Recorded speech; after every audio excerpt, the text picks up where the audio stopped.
Hello, BookTube, and welcome back to Dictember 2022. This is an inaugural BookTube event created by Mark at Book Time with Elvis, a co-host of me and Michael K. Vaughan and Sean D. Standfast, where we're reading private eye fiction, house dick fiction, amateur detective fiction. And I've been having a ball. I'm sorry that Dictember is ending. I have been justifying how much private eye fiction I've been reading or rereading in the month of September because there's an event attached to it. I've been justifying it that way. I will still keep it up. Private eye fiction, detective fiction of all kinds is an active part of my book reading diet. I will be reading or attempting to read every mainstream detective or mystery novel that comes out in the month of October in the American book market. That is just part of my reading remit. I'm not gonna slack off on that just because it's not Dictember. I will be reading every mainstream big mystery release, every romance release, every science fiction or fantasy release. Not the smaller stuff, but as many of the big things as I can get to.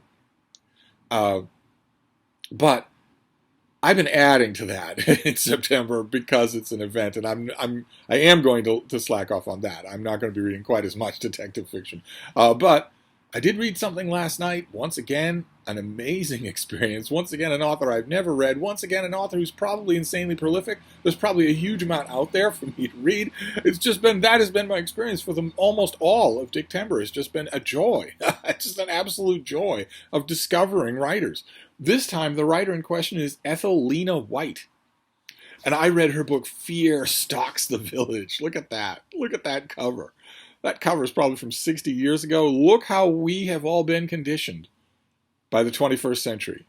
When you look at that cover, the very first thing you think is that she's talking into a cell phone.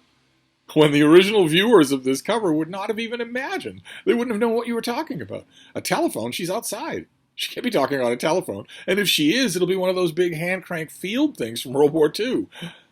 And yet, when you look at that picture, it's the first thing you think. She's talking on her cell phone.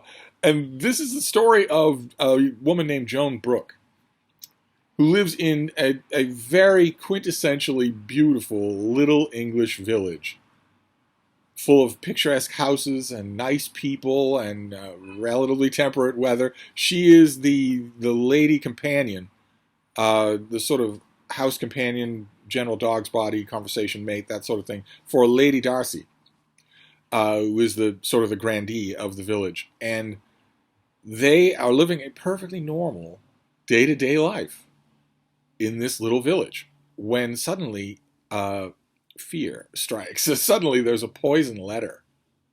Suddenly poison is out and about. Suddenly people don't know. I mean, it's a village, and there are no strangers at the moment. When it first starts, there are no strangers. So suspicion automatically starts metastasizing amongst all these people who spend every day, all day together. That is captured wonderfully. Lena White, I know nothing about Lena White, but boy, oh boy, can she write. I swear, I've encountered that so many times in Dictember. These writers who really can lay on the atmosphere, who really are trusting you to be an adult. So when their characters are talking to each other, there is nuance and implication that the author is in complete control of her material. So it's there in the dialogue. So she doesn't feel the need to take you by the hand and show you, see, this is what that means. Totally refreshing. Just totally refreshing. I now want to read everything this author wrote, especially since things get worse and worse. And Joan Brooke is right in the heart of it all. Joan Brooke and there's a man in the village that she's sweet on. They are thinking about making a life together, and they become de facto amateur detectives to try and figure out what's going on here before anybody else dies. I'd never heard of it before. I came across it by total happenstance and loved it.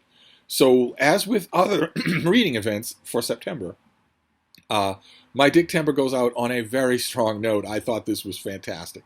Just fantastic.